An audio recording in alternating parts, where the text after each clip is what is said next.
Cool. So let's begin now. So I will just give you guys a short intro of the persons that are participating from our side. And my name is Jakob Appel, and I'm the responsible for the Danish operation of Glaze. And it is so that Glaze is the company that is owning the Beacon Tower platform that we will show you some selected functionalities from today. And virtually by my side, I have Frederick, who is one of the co-founders of Glaze and is also having the role of being the CTO of our company. And then also virtually by my side, I have Mikael Ronde, which is the product owner and also a partner in Glaze. He's the product owner of Beacon Tower. So let's get started. So the agenda today is that we will, of course, introduce briefly what Beacon Tower is as a platform. And then we will go on to the next point, which is to explain why edge computing is interesting at all. And then we will dive a little bit into edge architecture. And then we will conduct some demos that shows important principles of edge computing and how to do it. And then we will sum up with some key takeaways of how to succeed with edge computing. So if we look into what Beacon Tower is, then we have 4 key properties and value propositions on the left side over here.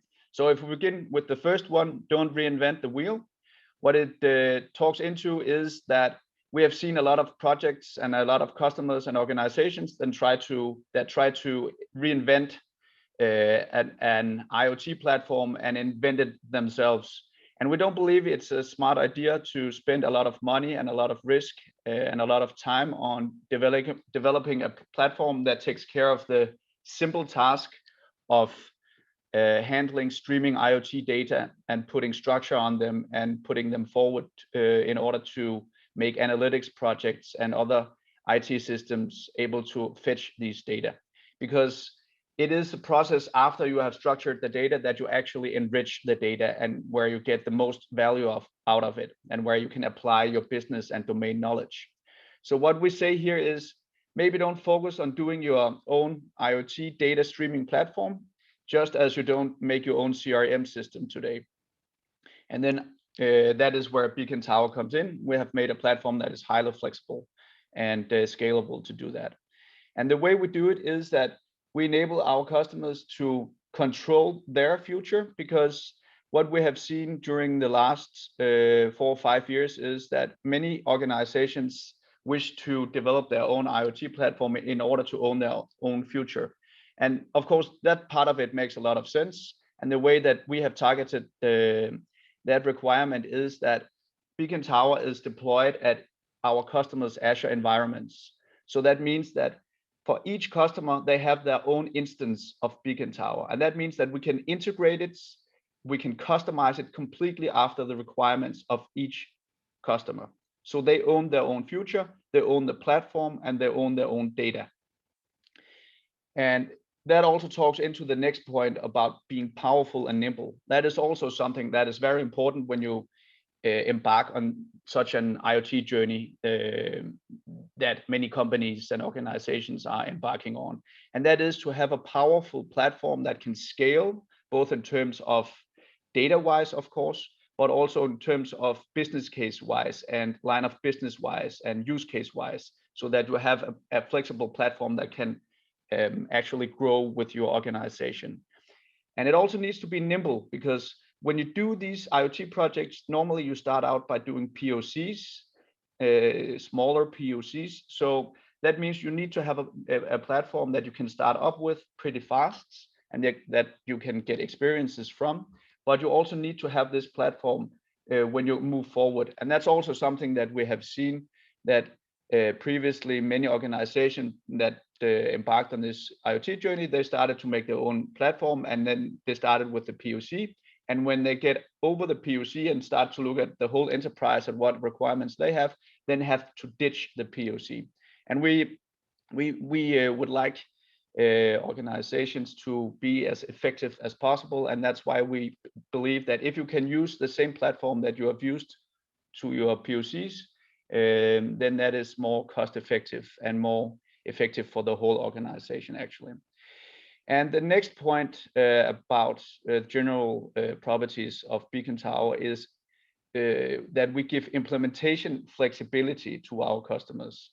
So that means that each customer can decide with whom and how they maintain, further develop, and support the platform. So if they wish to use us, a third party, themselves, or some sort of combination, then that's all possible. And if we look further into companies that we have worked with and gained experience from in order to make this platform, there's listed a few here.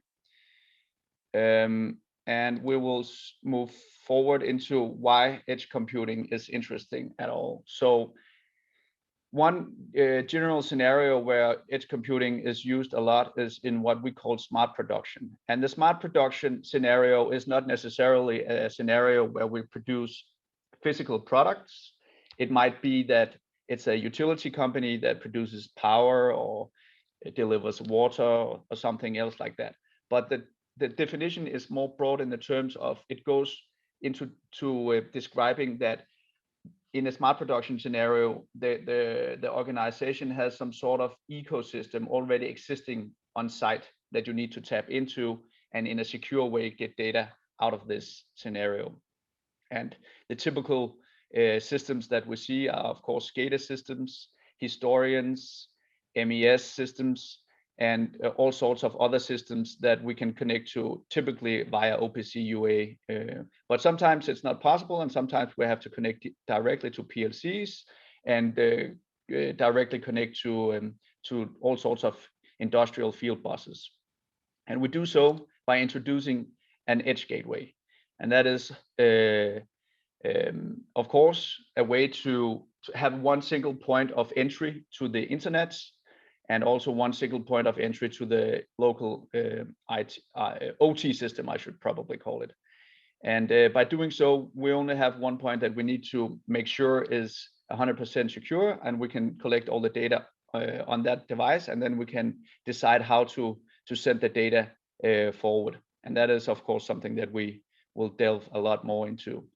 And so in terms of Beacon Tower, and also generally when we speak about IoT cloud platforms, what we then see is that the data is delivered from the gateway to the cloud, and you have some sort of cloud gateway that collects all the data, and based on that data and all the rules and how you have set up your cloud platform, you perform some sort of actions, and you deliver insights, raw insights on the raw real-time data from the assets that you have configured, and then you also store the data in a format that allows other systems to integrate into that data.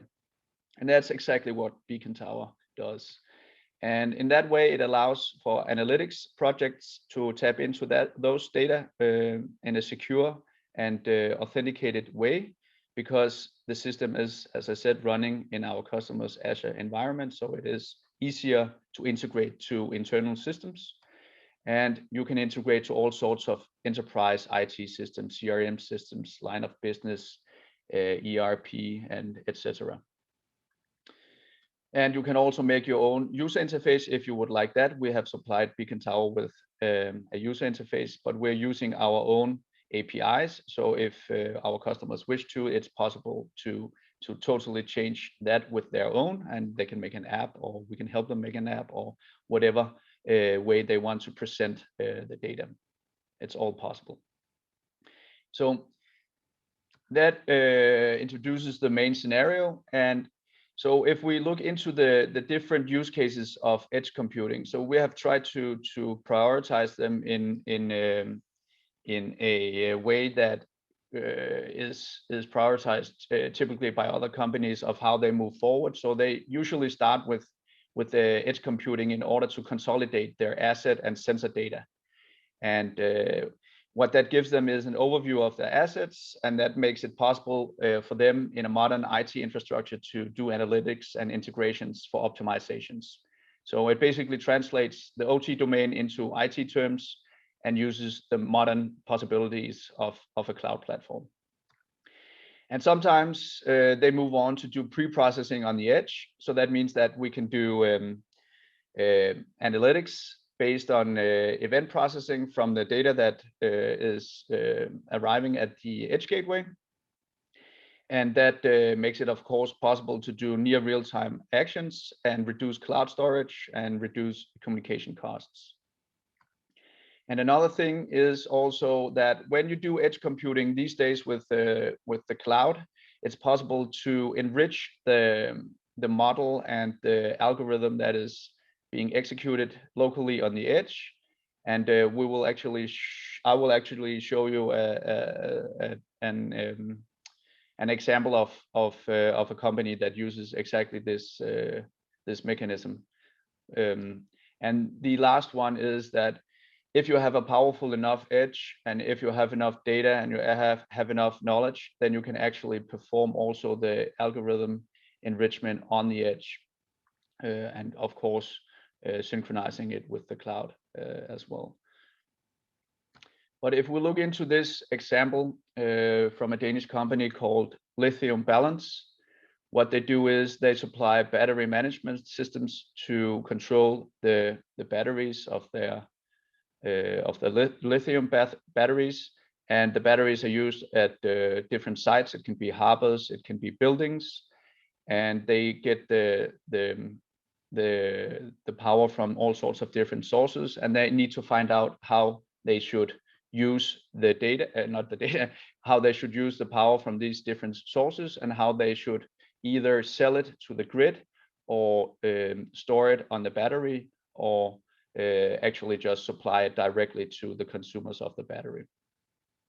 And they need to take into account weather forecast, energy prices, and other things when they are doing this battery management.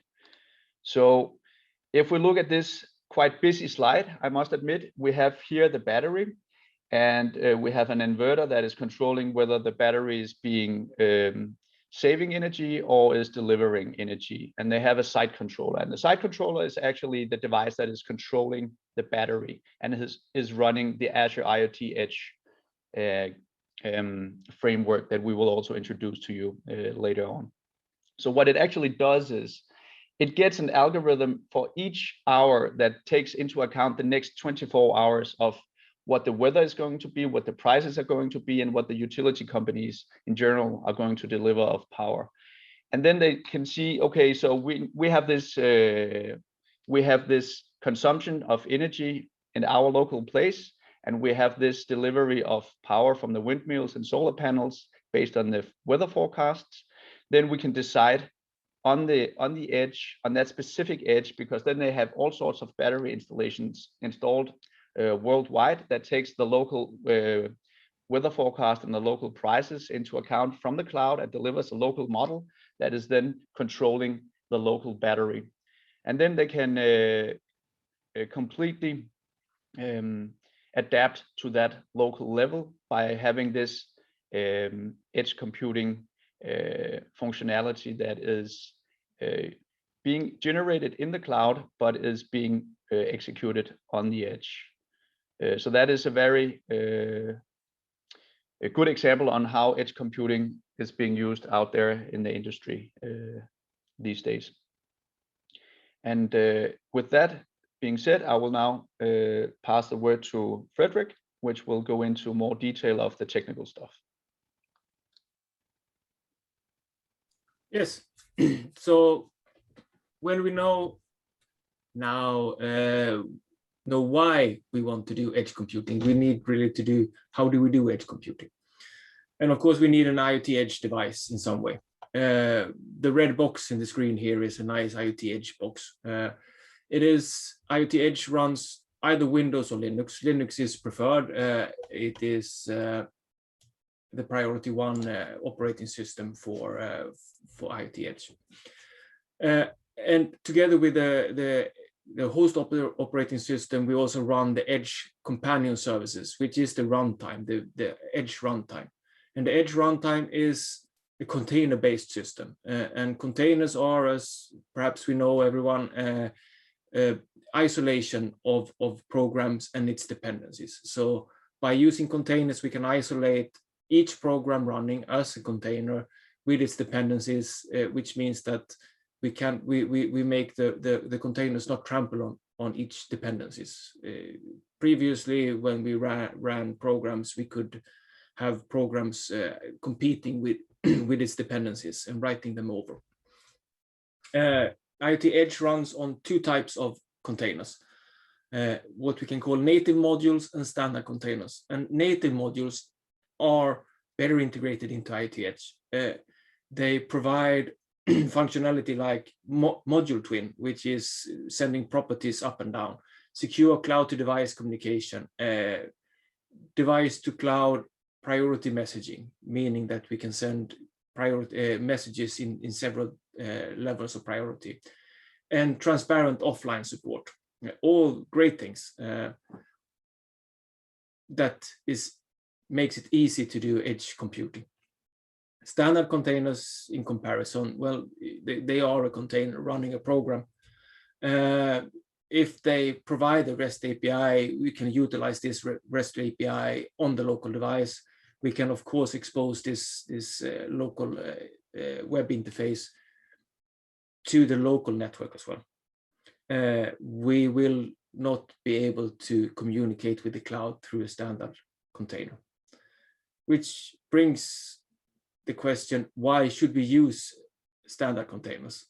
Well, one of the big reasons to use standard containers is a little bit like what Jacob spoke about previously with machine learning. Most standard machine learning pipelines today take a machine learning model and wrap it into a REST API in a standard container. So by allowing running standard containers, we can directly deploy the machine learning modules to Edge without needing to do any reprogramming or wrapping it in a different way. What you normally do is, though, that you add a companion module to the standard container, which makes the standard container a little bit better integrated into the system. So now we are running containers, which is a very good way to do application updates. But of course, we need to communicate with something. And as Jacob said, we can do OPC UA, MQTT, and Modbus out of the box. With this, we speak to historians, many historians, SCADA systems and MES systems. If we need different types of industrial protocols, either we need to utilize specific hardware, IoT Edge hardware that has Profibus or Profinet, or we need to have protocol gateways that take the industrial communication protocol and convert it into Ethernet. But in that way, and if we want to have other types of communication protocols, we can, of course, deploy modules being able to communicate with these protocols on the edge device. We have all this information then flowing into the edge device, and we need to send it out, and we do that by the edge runtime, which has automatic support to communicating with the cloud, doing hot path or telemetry sending. It also has functionality to control the modules, deploying new modules, restarting modules, receiving logs, etc. And on top of that, we can, of course, as we see in this screen, deploy local edge blob storage, which is a great way to store files, binary data, or small tables on the edge, doing it transparently, not utilizing the file system of the edge device, but using a module for it. We can also pair this local blob storage with a cloud blob storage and doing transparent synchronization of bulk data. We can configure the local storage to send data in specific intervals or directly when it receives data.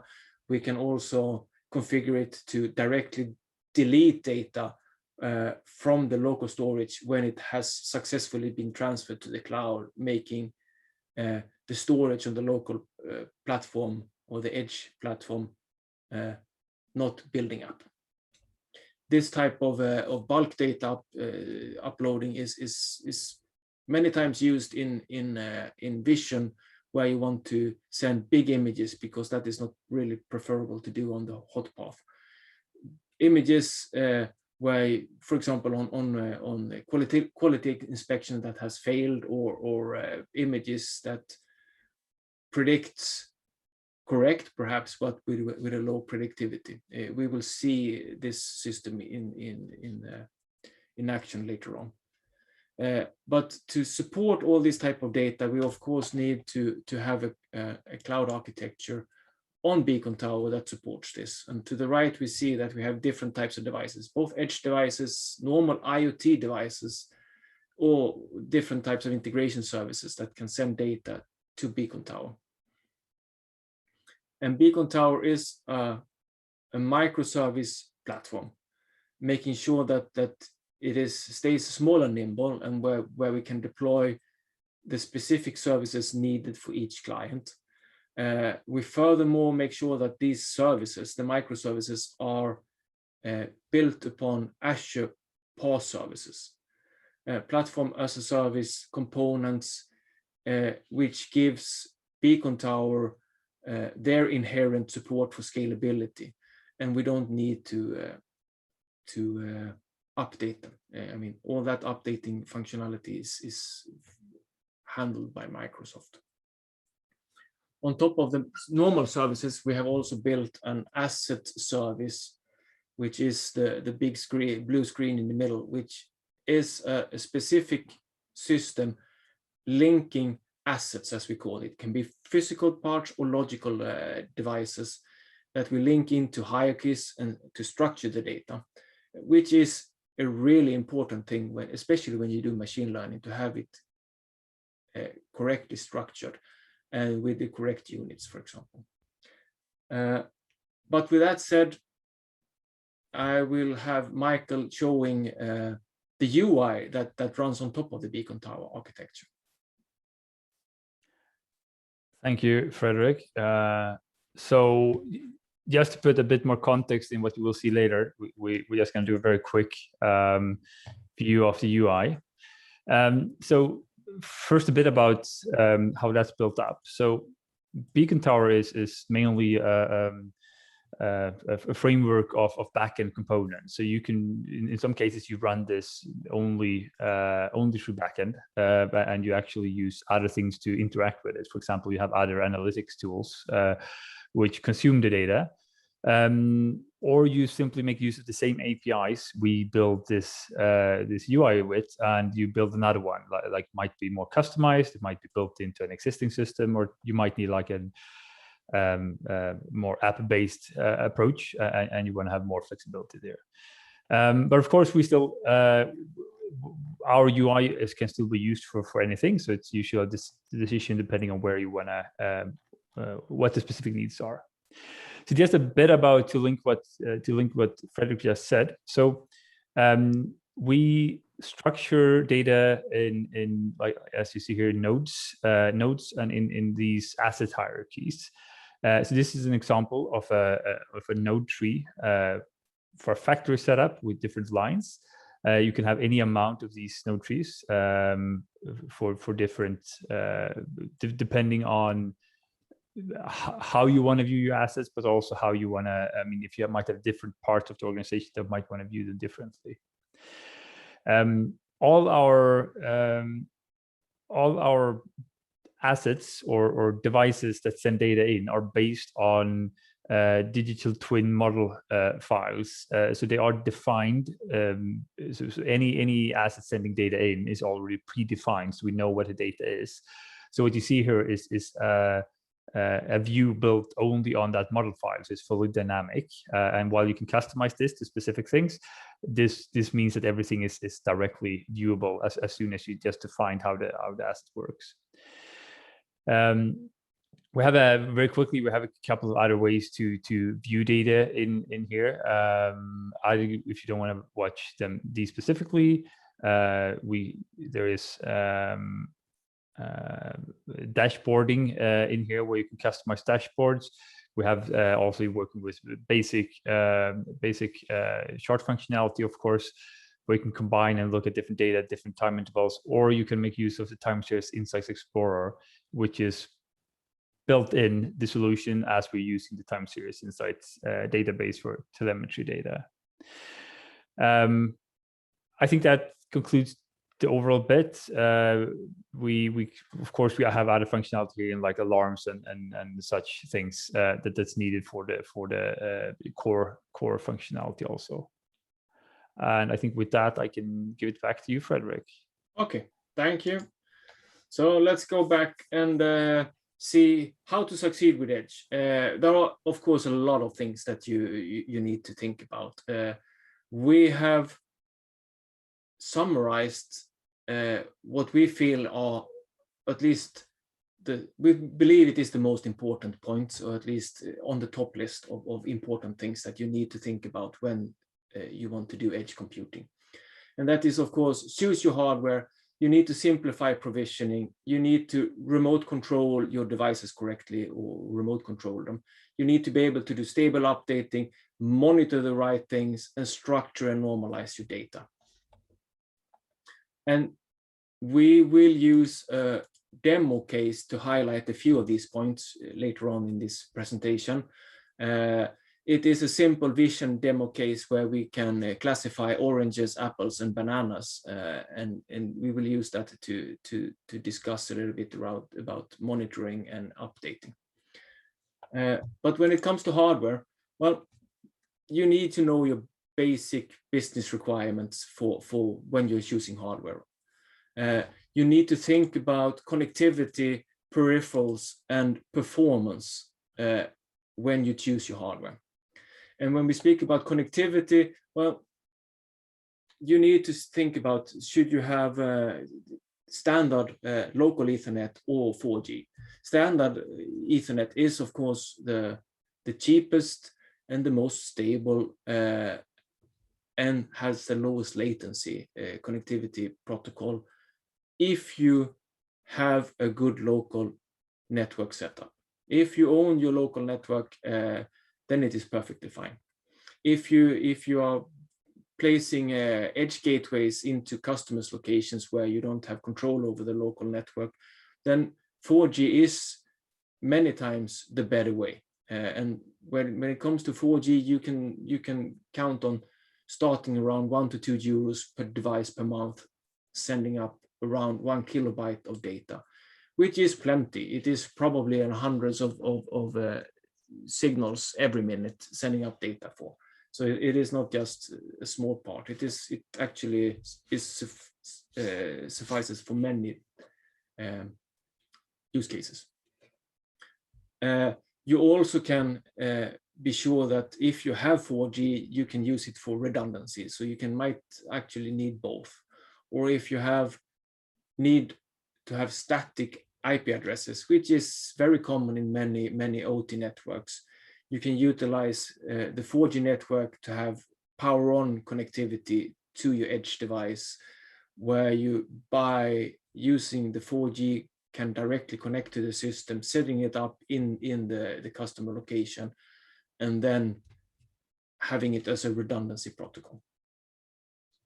When it comes to peripherals, well, of course, do you need 1 or 2 Ethernet ports? When it comes to edge in smart factory, and in many cases, it is important to know if you need 1 or 2. Or are you allowed to get to internet through the OT network, or do you need to have one network port for the OT network and 1 network port for the IT network to be able to send data out? One other thing to think about is, of course, if we speak about 4G connectivity, should you have an internal or an external modem? External modems gives you a much wider variety of hardware to choose from.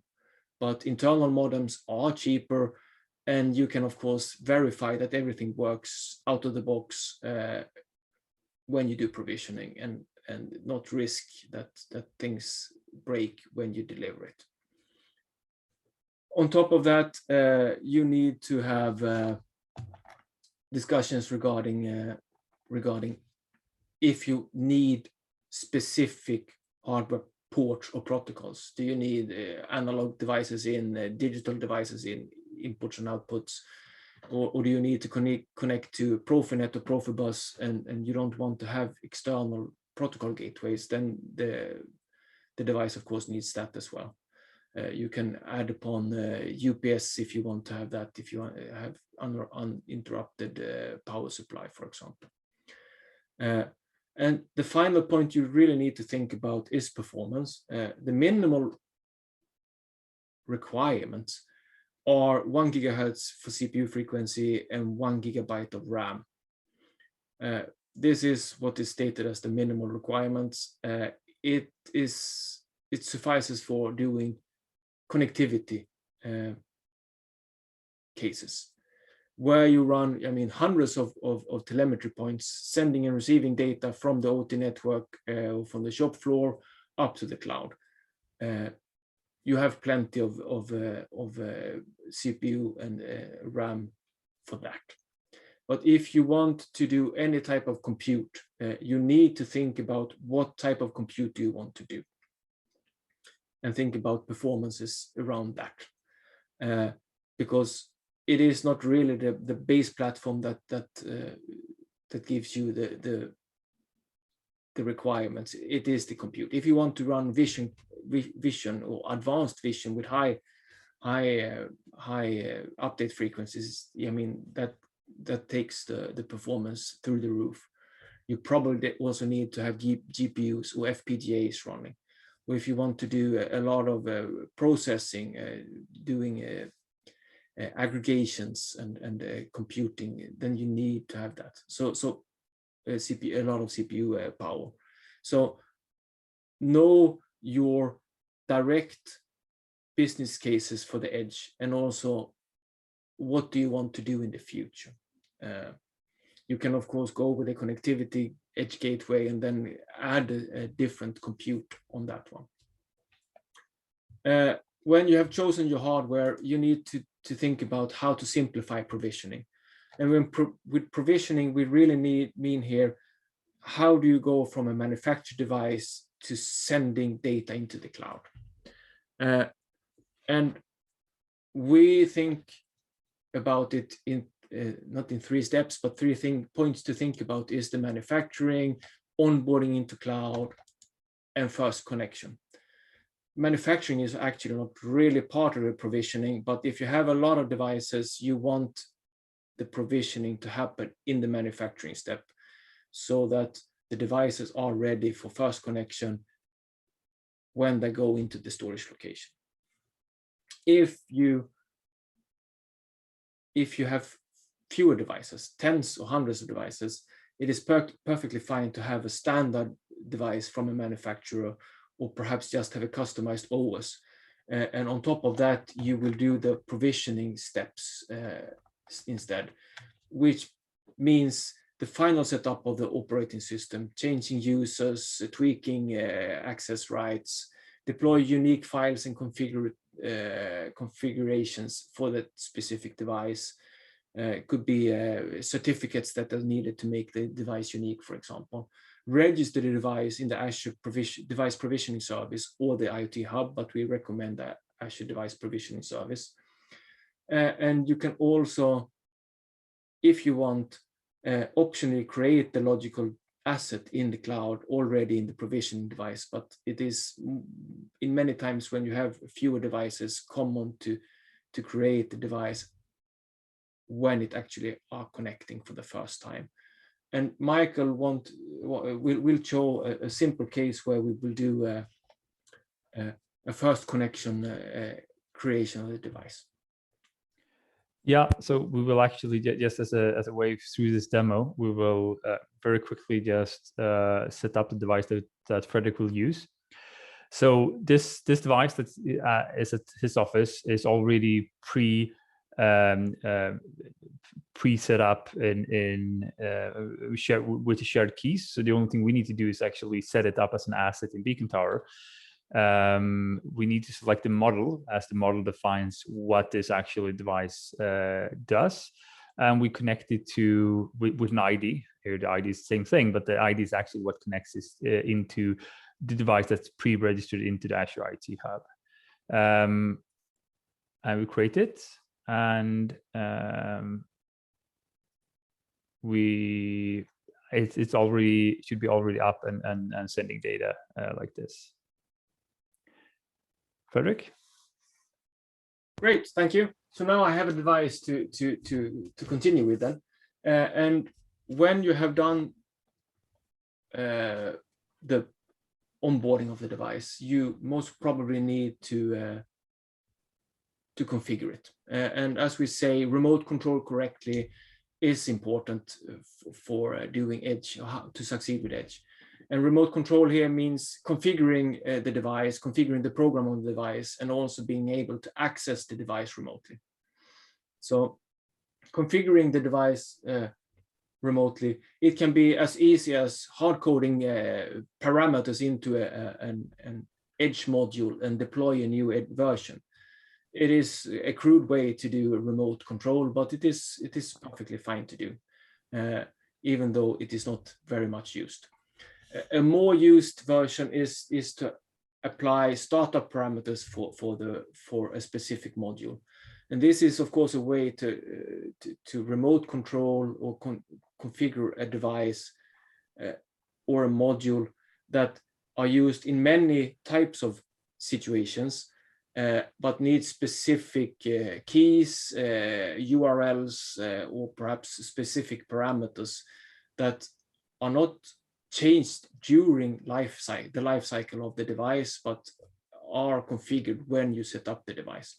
These parameters, the startup parameters, are then entered into a file called the deployment manifest that is used in the Edge, IT Edge, which is a JSON file with all the modules and startup configurations that are needed for the specific Edge device. So you can change these startup parameters and then redeploy a deployment manifest to change them. But the most simple way and the recommended way for most of the parameters is, as we see here on the screen, with the desired and reported parameters, which is part of the module twin setup in the Edge runtime. This is used for give the device a desired parameter. When the device accepts this value, it will report back what it has accepted. The communication here doesn't need to be online. If it is online, you will normally see it directly, but you can also set desired parameters for offline devices, which means that as soon as it gets connected, it will get these configurations and configure itself accordingly. This gives us a very good flexibility, because we can then do batch updates for a whole fleet of devices, and we don't need to rely that everyone is online at the exact same point when we want to apply this new configuration. On top of this here, we also need to do, of course, remote login to be able to more deeply understand if there is problems with the device. It can be that you need to look at host OS log files, or tweak parts of that. We will show that later on, how to do remote login. But with that said, I think we will continue, and I will take over the screen again to go in a little bit more in demo mode now. So now we go into the risky business here, where we are trying to do demos. What we will do is a little bit of demoing stable updating, and also look into how Azure will do monitoring on the right thing. So we will update applications, we will update the host OS system, and we will look into how we monitor the right things. So with that said, we should have, let's see if that is correct, a screen where we see a video stream of an orange, and we see that it is correctly. I should just make sure that I'm actually looking at the correct screen here. We say it like that. So correct orange here. And if everything goes according to plan, thus here we see that it can detect a banana, which is good because it was an apple, banana, and orange detection we had here running. We will see that it is correctly detecting an apple as well. And we have a different apple, which is actually is not detecting correctly. It mislabels it or mispredicts it, classifies it as an orange. When we have it like this, then we see that we have a low probability, and as we spoke about previously with edge runtime and the local storage, we then save the image on the edge, and if we have connectivity, we of course then sync it back up to the system, to the cloud, where the data scientists can use the new images and create a new container for us. And the images, they are here. We are showing a normal image, and here it is, the apple that we have uploaded. So the data scientist takes all these images and probably from different from many sites and starts to analyze this, trains a new module, and runs this through the data science pipeline, creates a new container, which we then receive and say, hey, there is a new container that fixes this problem, and we redeploys it, which I will do here with outside of the screen as an edge deployment through the APIs. All the APIs are available, of course, as command lines and all programs that we can run, not just through the web interface, but as Mikael and Jacob said, as APIs that we can utilize in command line programs or just normal other programs. And while this is brewing there, we will look into the host updating system. And we use device updates for doing, can be both edge runtimes, OS security patches, etc. We use a system called Mender for doing this. And what you see here is we have 4 devices that are accepted into to this webinar setup. We have different groups. We have an Edge VM group here, which has 1 device. It is a device with it has been running here for a few months. It is a Linux system running a kernel of 4.15. We also down here has a way of communicating with this device directly. Here we have a client running on this Edge VM device that connects to the Mender system, and through that connection we can launch into the system, doing whatever you would like to do on the device, verifying what exists here. What is good, we're doing it remote connectivity in this way, and not by having an open SSH server, is that the Edge device has no open ports. So we're actually not exposing the device to the internet. And furthermore, we can also, by doing it in this way, make sure that we can punch through local networks out to the internet and actually get access to a system that is on a NATed network. Anyway, we have some devices running an old demo artifact device software, which we really need to fix because it is the wrong version. And what we do then is we go to the releases tab, and we choose our artifact that we would like to deploy, and we start to create a deployment, and we would like to do it with the webinar devices. We then decide when to do it and how many of the devices. We choose 100% of the devices, and we start immediately. we get an information screen before the deployment is actually created. And while it is running here, we see it is running, and just for a brief moment, it has updated all the devices. When we go in, we see now that it has a new system software. And while this has been happening here, we see that the Edge module, the application update that we do, which is what you normally do quite a lot of times, applications and rather than host updates, has been deployed. The new container is running. It is correctly classifying an apple as an apple. And hopefully it is also classifying still oranges as oranges, which it does. So the data scientist has successfully helped us doing stable updating here. And when you are doing a lot of these type of updates, of course, you need to monitor your devices so they don't break down or get filled up with a lot of data.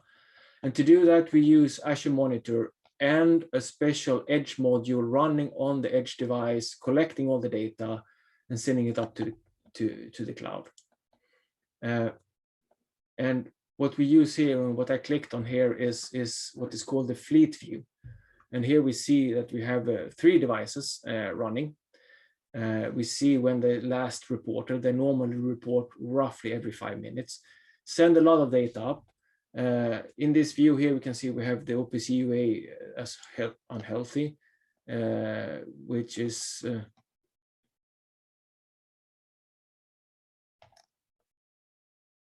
due to a metric not reported.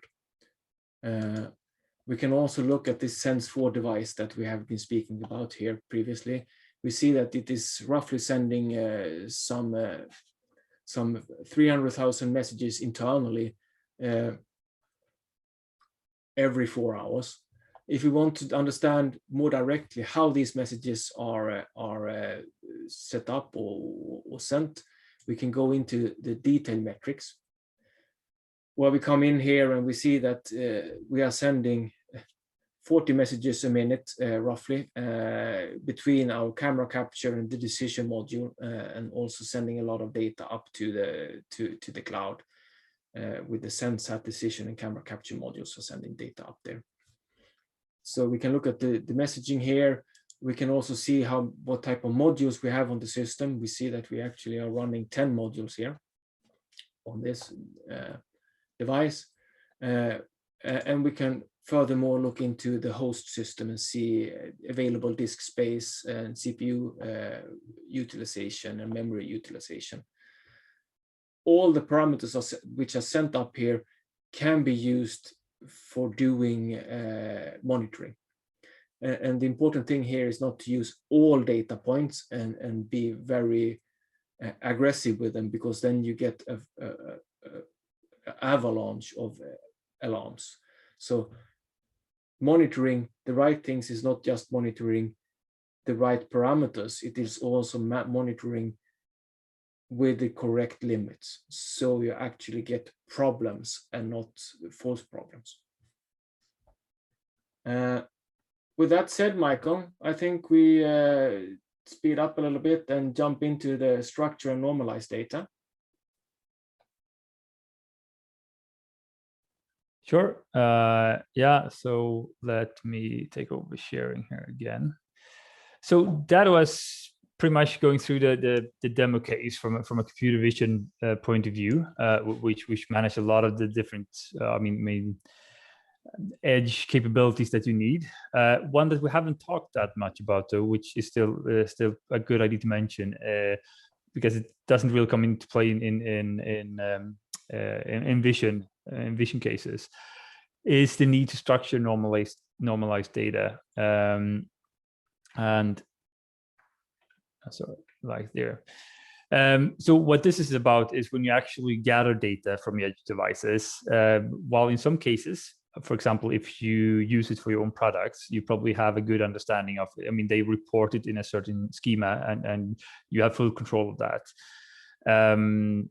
But when you, for example, take it from factories or from customers or from places where it might be, managed differently or be data from a lot of like slightly different sources, there's a need to normalize it. And just to visualize this a bit and how we manage that, we just do a very basic case, which you can apply to pretty much anything. And so in this case, I think we have two machines. And so the example here is that two machines of the same type running in two different factories. They have the same sensors, but they are named differently, and they might be reporting values differently. One might be in Fahrenheit, one in Celsius, one might be named one thing at customer site and something else, another one. And when this is transmitted then up to the cloud, you of course get these same sensor signal values, sensor values up. So you actually have two different RPM values and two different temp values. And these we can't compare these because we don't know if they are the same. So we need to normalize them. So they are because we do want to be able to aggregate data from these machines or compare them or do benchmarks. So then we have to normalize them, and we do that by creating another model in Beacon Tower that looks the way that we want this, like we want the data to look like. So we call this a common model, both for the temp and the RPM.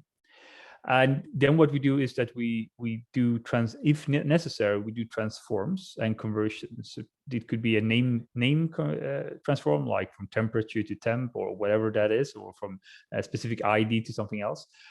And we can also do conversions, either very simple conversions like Celsius to Fahrenheit or the other way around, or quite complex conversions, and even aggregate from multiple different signals into one.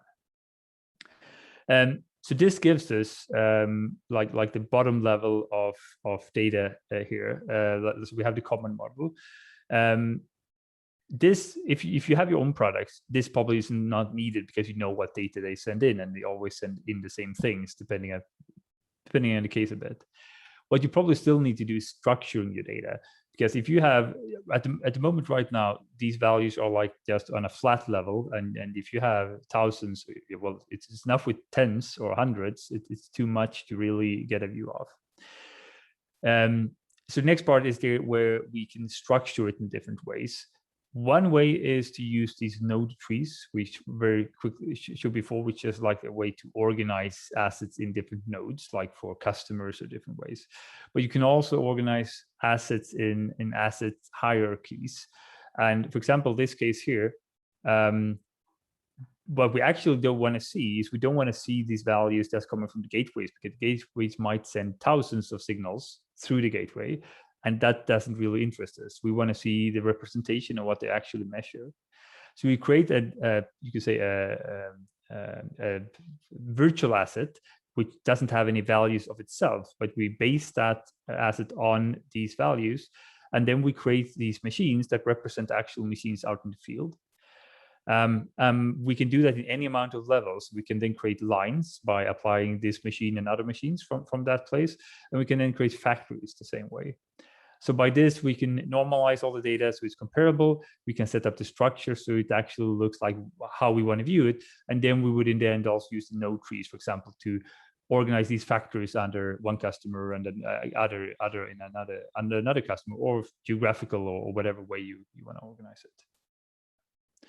That was a very big subject in a very short time. So I think we'll move on from there because to the final screen, just going reiterating a bit on the 6 things we see that you always should think about when you start planning using Edge. Jacob, you want? Yes, I just had to unmute myself. So is there any questions from the audience? I will just check the Q&A. Okay, so we have one question. So I guess, Michael, it might be referring to what you just mentioned here and trying to delve a little bit deeper into that. So the question is, can you get different views on the same devices in order it says in order, it's in Danish, that's why I'm trying to translate it. In order to see the specific devices based on the role, so that if you are a service technician or a manager, can you then have different views on the same devices? All right, thanks, Jacob. So yeah, I mean, yes, you can do that in a couple of different ways. One is, of course, talking about the node trees, where you can set up different node trees for different. So a technician could have a node tree focusing on devices that have certain statuses, like they are faulty, they have battery issues, or anything. So if that's the way you want to see it, and others can do it on geographical scale if they want to focus on like one city, or depending on how it works. So that's one way, and you can have any amount of these nodes for different groups in your organization. The other way is also by using these assets hierarchies, we can have one asset which is like the lowest level asset, which has everything coming in, and that could be a lot for some assets, of course, with all the parameters, all the commands you can run, all the data, and then you can create assets on top of that one that derives data from it, and you can select. It's like these things are only interesting for like a customer service team, and you can select what they need to do, the commands they need to run, but to simplify their view a bit. And of course, also when you created these assets, then you can import or export this into another system, like a customer service system, whatever, that would then only, that will only consume that data that's necessary. All right. Thanks a lot, Michael, for that elaboration. I'll just see if there's any more questions, and just let there pass a couple of seconds. And the time is now up as well, and there is not any new questions. So with that, we would like to thank everybody for attending this webinar. We hope you have enjoyed it, and we will send you the presentation afterwards. And we will also, in a couple of days, put out the video online. So everybody, thanks for your time, and have a great day. And let us know if there's any questions, of course, afterwards. You're always welcome to contact us. Thank you. Thank you.